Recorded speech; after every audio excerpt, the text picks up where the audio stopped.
Good morning, it's Sunday, April 19th. I'm Sunetra Choudhury bringing you the best from Hindustan Times pages. First up, a look at the numbers. There are now 15,654 cases across the country and there have been over 500 deaths by now, 519 to be precise.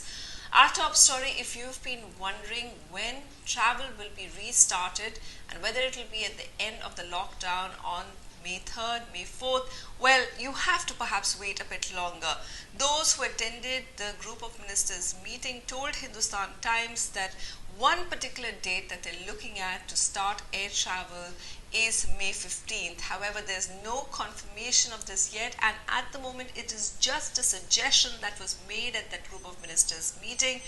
They're also telling us that don't be misled by the fact that Air India has started bookings from the 4th of May.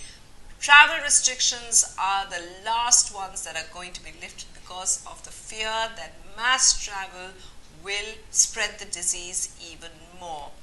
There is a suggestion, of course, that in order to get people like migrants out who are stranded in various places, you might start non-stop trains. However, even that is a suggestion and the Prime Minister has to take the final call on this.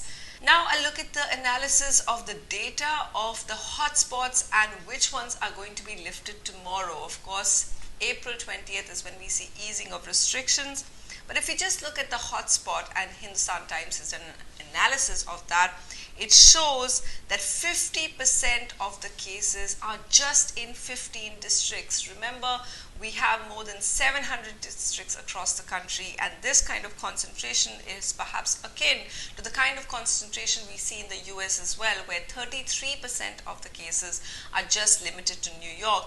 There is, of course, one bad news. Initially, it seemed that most of the cases were limited to just 1/3 of the districts. Well, that has now spread. It's now spread at 56%.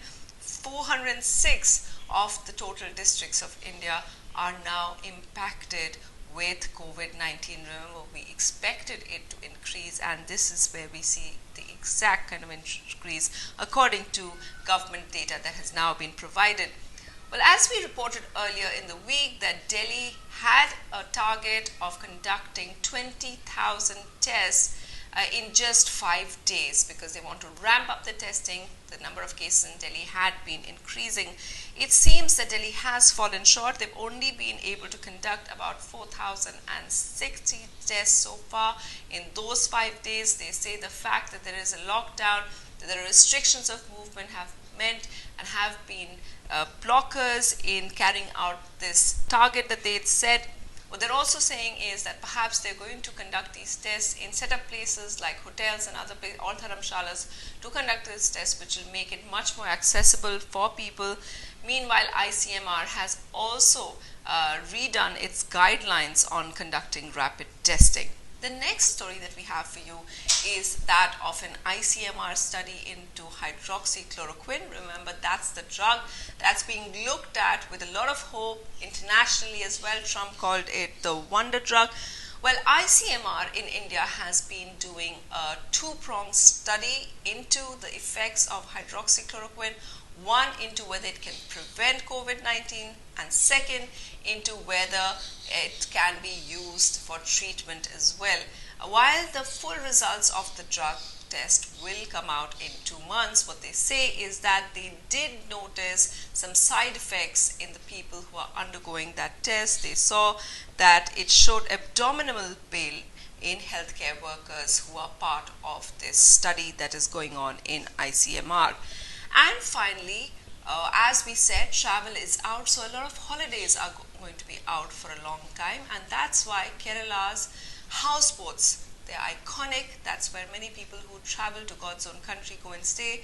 2,000 of them are going to be turned into isolation wards. Houseboat Owners Association told Hindustan Times that they're proud to be part of this national fight against COVID-19.